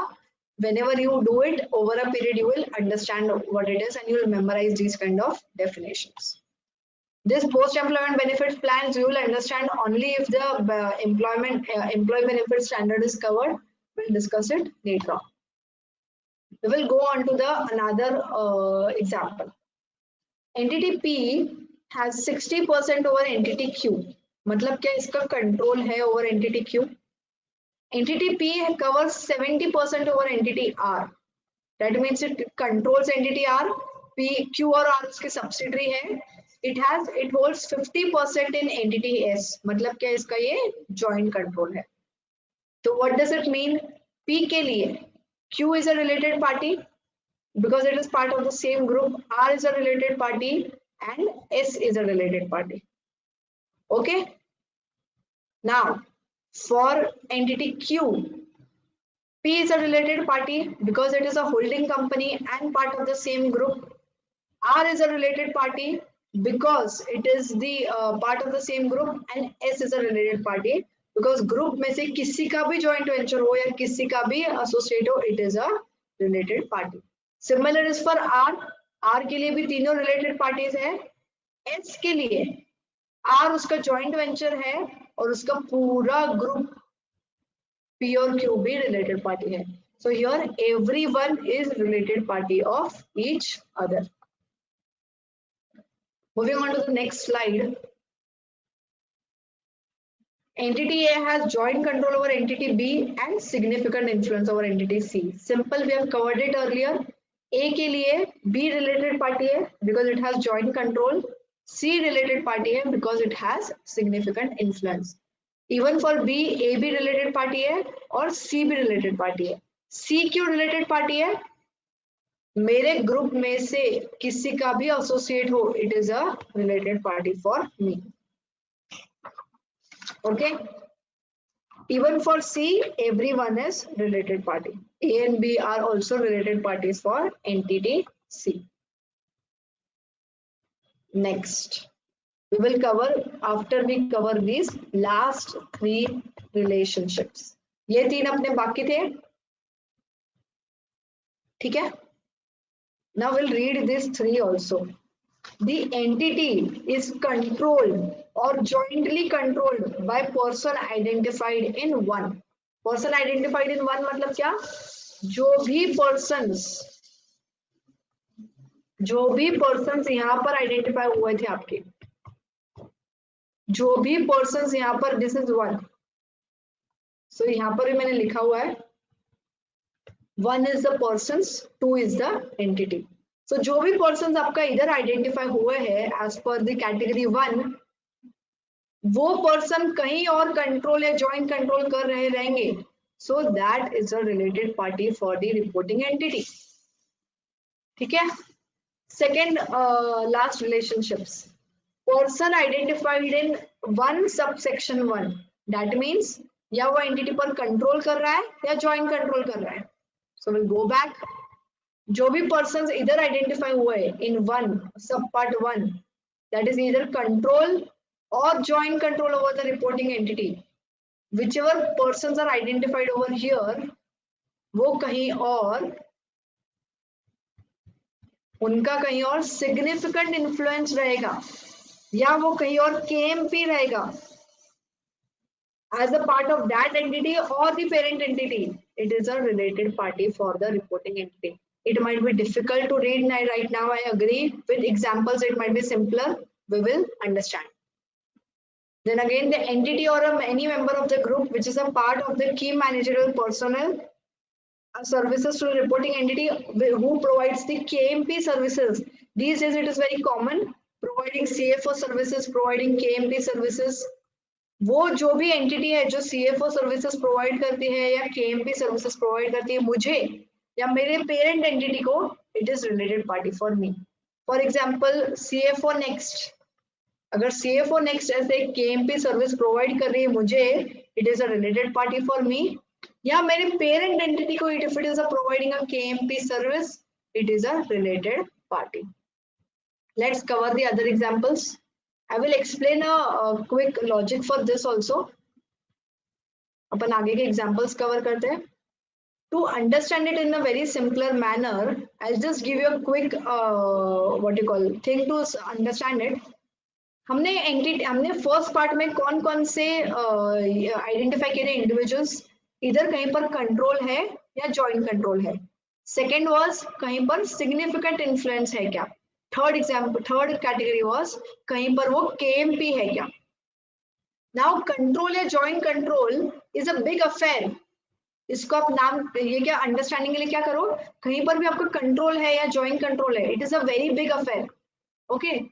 तो अगर जो भी एंटिटीज, जो भी इंडिविजुअल्स वहां पे आइडेंटिफाई हुए हो, वो कहीं और कुछ भी कर रहे हो, उसका वहां पर कंट्रोल हो, जॉइंट कंट्रोल हो या कहीं और वो केएमपी हो, they are my related parties.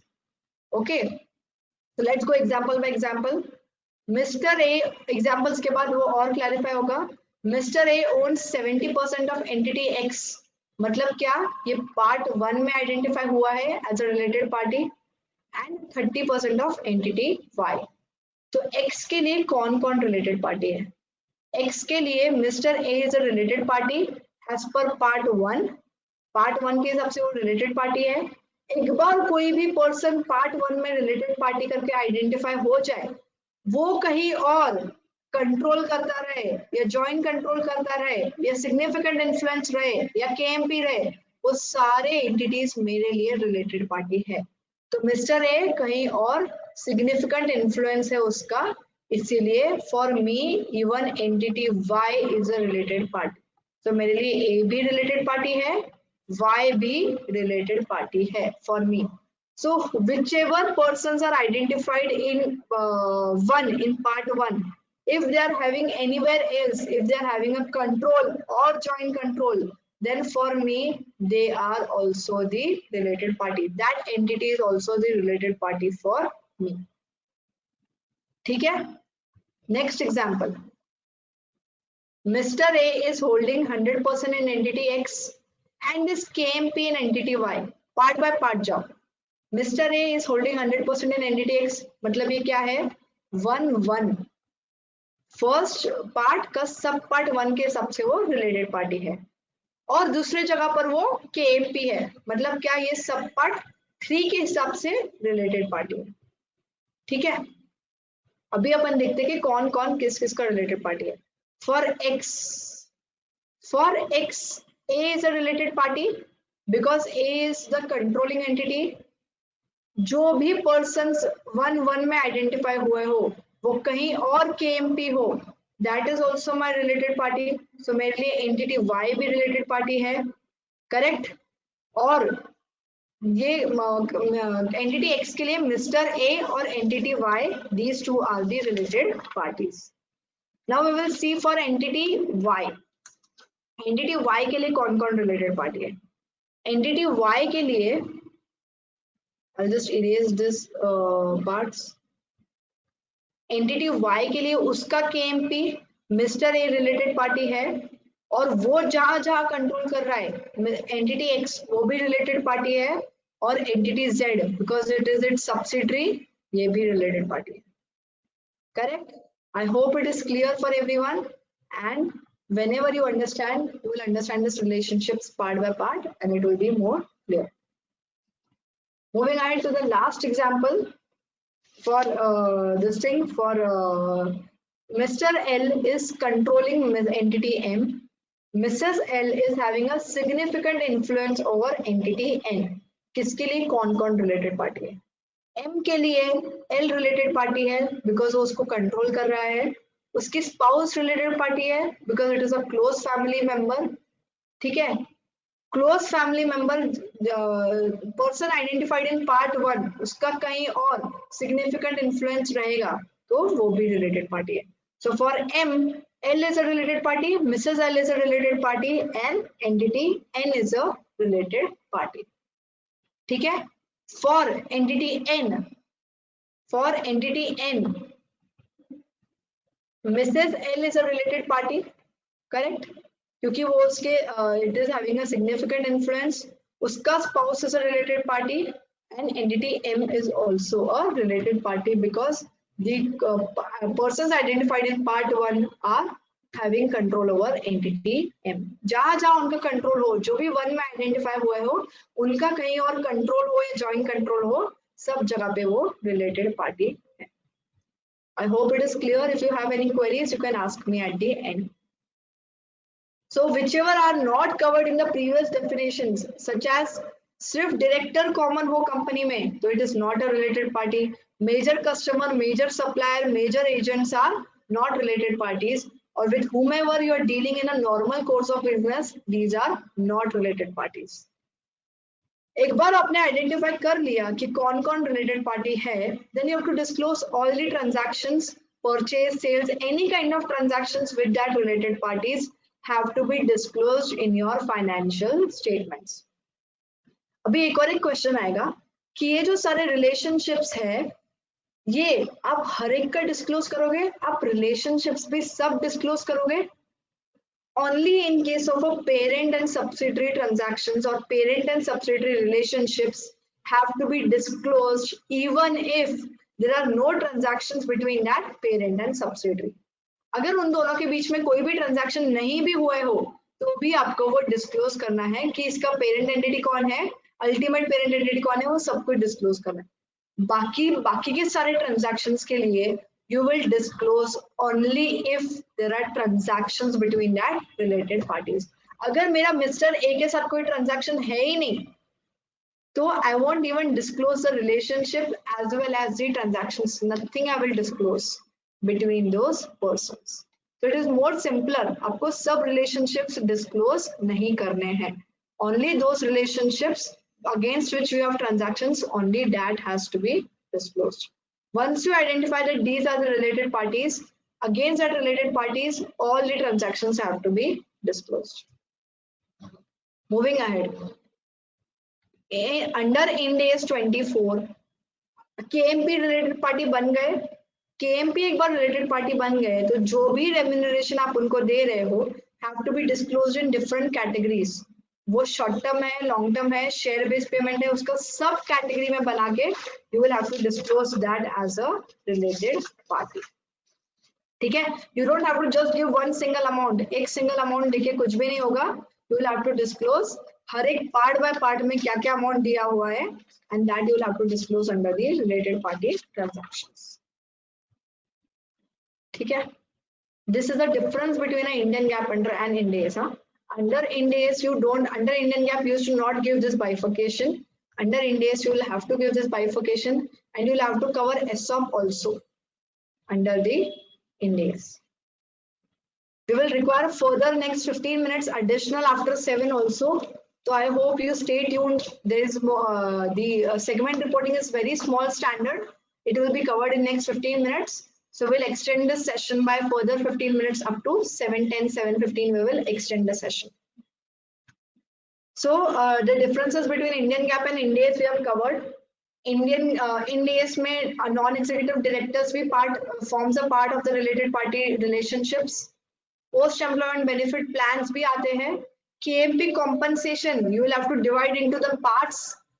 Basic salary कितना है, what is the ESOP, you will have to give the bifurcation for the KMP compensation. Then definition of a close family member. Definition of a close family member is different under Ind AS and under the Indian GAAP. The last standard is the operating segments. Please understand, even under the operating segments, what is exactly similar to Indian GAAP, I will tell you at first. How to identify a operating segment? You remember the 10% criteria, 10% of revenue, 10% of assets, 10% of the net profit. ये जो criteria है 10% की वो exactly similar है कि कौन सा reportable segment है वो identify करने के लिए it is exactly as per Indian GAAP. Then क्या क्या information disclose करनी है, that is also very much similar to what used to be disclosed under Indian GAAP, bearing few additions.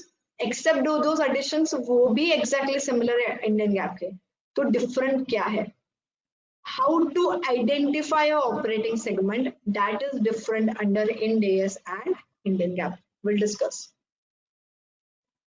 Segment reporting का disclosure, अगर आप standalone और consolidated दोनों बना रहे हो तो सिर्फ आपको consolidated में ही देना required है. It is not required to be given in the standalone financial statements. Okay, this was same under Indian GAAP also. You had this exemption. Companies used to adopt, दोनों में भी देते थे, सिर्फ कंसो में भी देते थे. Both is allowed. You can take this exemption and not give the disclosure of operating segments in your standalone financial statements. What is the approach under Ind AS? Approach under Ind AS is identify the CODM. ये part ही different है under Ind AS. Identify the CODM, उसके बाद आप उसके operating segments identify करो. So these two things are a thing which is new under Ind AS. Rest everything is similar. Aggregation criteria, आप कैसे aggregate करोगे segments को, फिर report table कैसे बनाओगे, वो 10% का जो criteria था, 10% of revenue, 10% of assets, that is same, and disclosure is also say 80% same, bearing few additions, rest all disclosures are also same. Okay, what is a CODM? Chief Operating Decision Maker. So you first have to identify who is the chief operating decision maker of the company. It is the highest level of the organization who is responsible for allocating the resources and identifying the performance of the company or assessing the performance of the company. Okay तो आप पहले CODM identify करो कि company का chief operating decision maker कौन है. ये एक इंडिविजुअल भी रह सकता है, एक बोर्ड भी रह सकता है. Anyone can be the CODM. It depends upon the company and the structure of the company. For example, company A is an executive company comprises of CFO, CEO and president. ये सारे companies के chief operating decision makers हैं. Company assesses this committee assesses and makes the allocation of resources.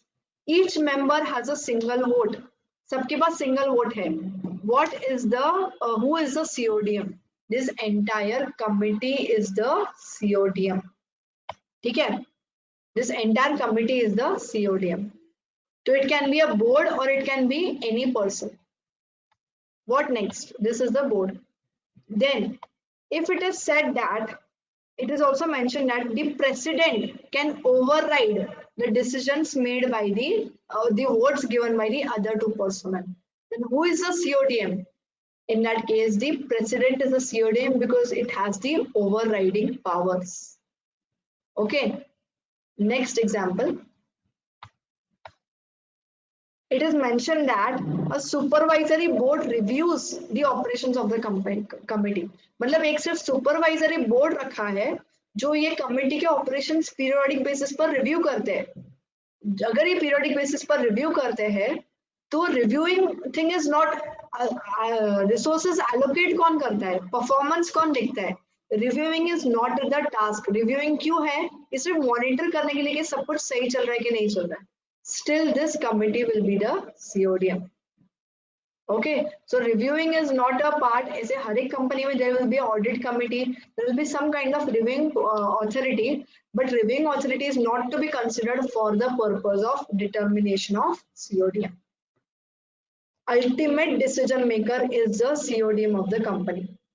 एक बार आपने ultimate decision maker identify कर लिया, उसके बाद वो अल्टीमेट डिसीजन मेकर कंपनी को कैसे दिखता है. What all are the operating segments through which the ultimate decision maker views the organization? Those are the operating segments for the company. वो operating segments should be able to earn the revenue. The results of the operating segments are regularly reviewed by the CODM. So the MIS of the company, जो वो company MIS कैसे बनाता है, management information system कैसे बना रहा है, उस हिसाब से you will identify what are the operating segments. For example, today many companies say that we have a single operating segment. Is it possible कि जो उसका decision maker है वो कंपनी को as a whole दिखता रहेगा? Obviously not. The CODM might be classifying the companies into various categories. Product A, Product B, Product C, Product C, Product D. ऐसे करके वो categorize करके ही देखता रहेगा. So you will have to see what all CODM sees. वो जो areas देखता है वो areas are they capable of earning revenue? Yes. Is discrete financial information available? Obviously अगर CODM review कर रहा है मतलब financial information available रहेगा ही. If it is available, then those also become the operating segment. So this is the main difference between the Ind AS and Indian GAAP. Indian GAAP में कहीं पर भी ये नहीं था, reference नहीं था to the CODM or how a management or how MIS is viewed or how the decision maker views the entire company. Once this is identified, these are the operating segments of the company. It might be individual plans हो सकते हैं, आपके legal entities हो सकते हैं, अलग-अलग services हो सकते हैं, geography wise हो सकता है, anything. But the main criteria is how the CODM is viewing the entire company. Okay. एक बार ये आपने आइडेंटिफाई कर लिया, उसके बाद अगर आपके आइडेंटिफाई हो गए कि product A B C D are the operating segments, उसके बाद रिपोर्टेबल कौन कौन से है। अगर आपके ऐसे 50 प्रोडक्ट रहेंगे तो will you show 50 segments. That is why this reporting criteria is there. तो रिपोर्टिंग क्राइटेरिया सेम है, इसमें कुछ नया नहीं है, जो इंडियन गैप में था वही इधर है। Reporting criteria is what, whichever segment is exceeding 10% of the total revenue that has to be reported, or it is exceeding 10% of the profit or loss combined together, that has to be reported as a segment, or 10% of the segment assets. मतलब क्या, to give for an example, अगर मेरी company का total revenue 100 crore है, 100 करोड़ अगर मेरा revenue है, तो जो भी segment exceeds the value of 10 crore will be the reportable segment. ठीक है, तो this reportable criteria is same how it was there under the Indian GAAP. ये एक बार सेगमेंट रिपोर्टेबल हो गया, again a same condition as per Indian GAAP, जो भी आपके रिपोर्टेबल सेगमेंट्स आइडेंटिफाई हुए उसका total revenue should be minimum 75% और मोर।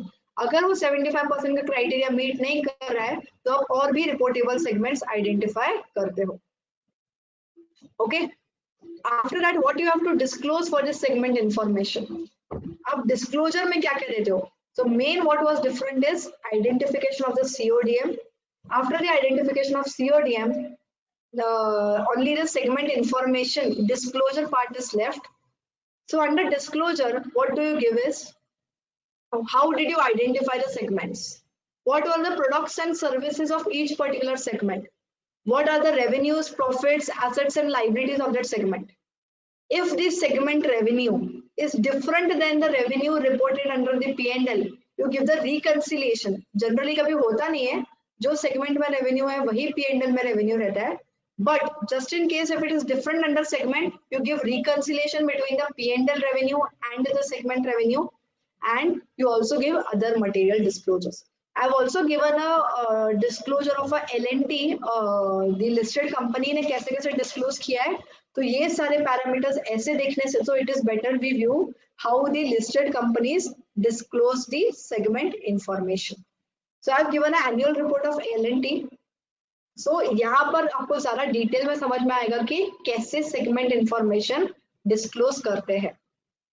So over here, segment information में what have they disclosed?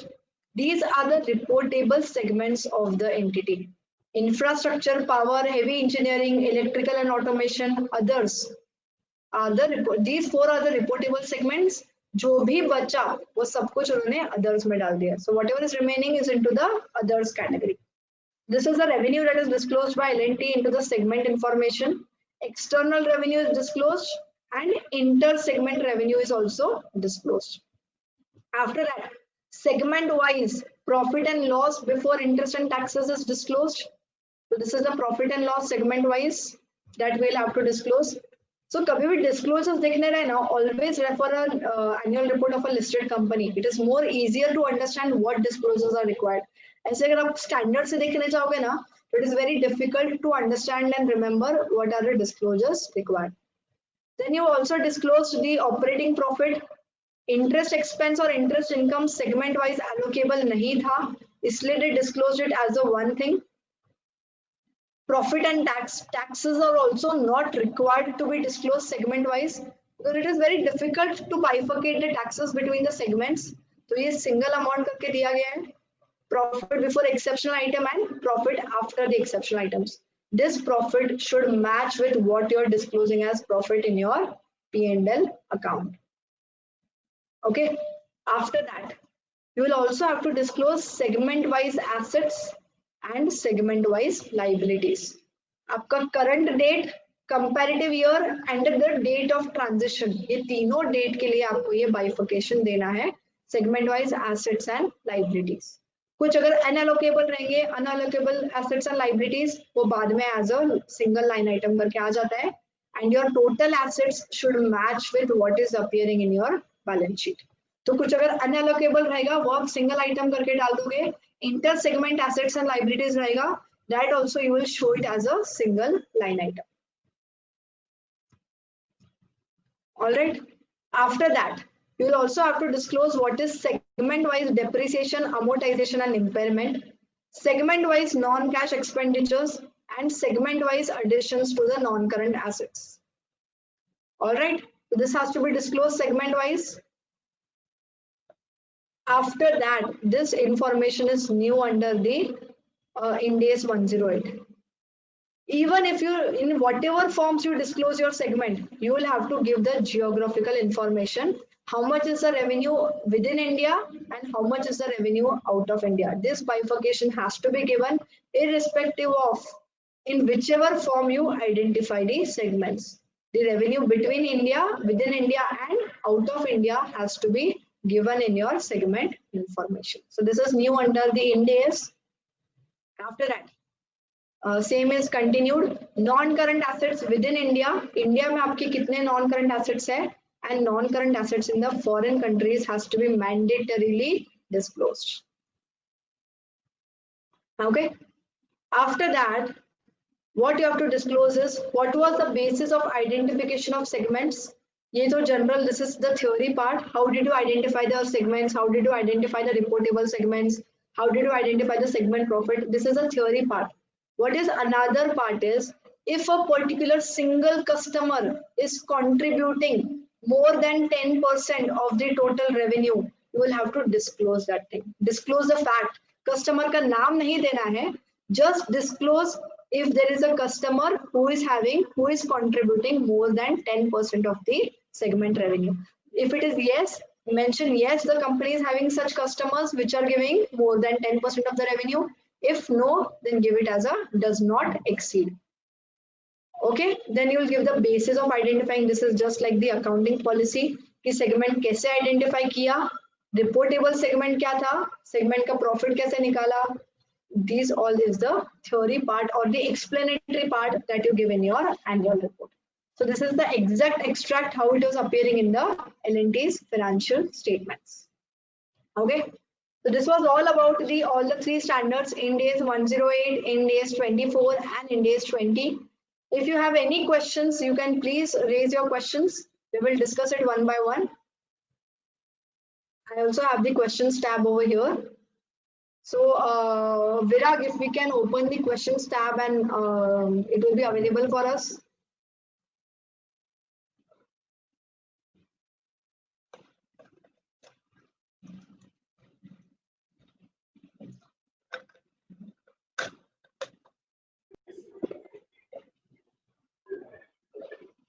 So I'm just downloading the questions file.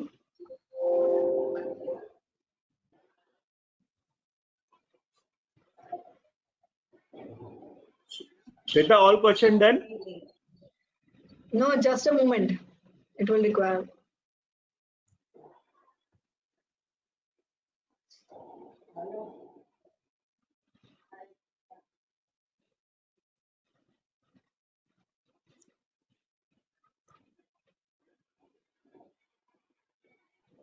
Yes, Shweta, all question done or you are looking No, for we are questions? just, there are no additional questions. Okay, fine. Okay.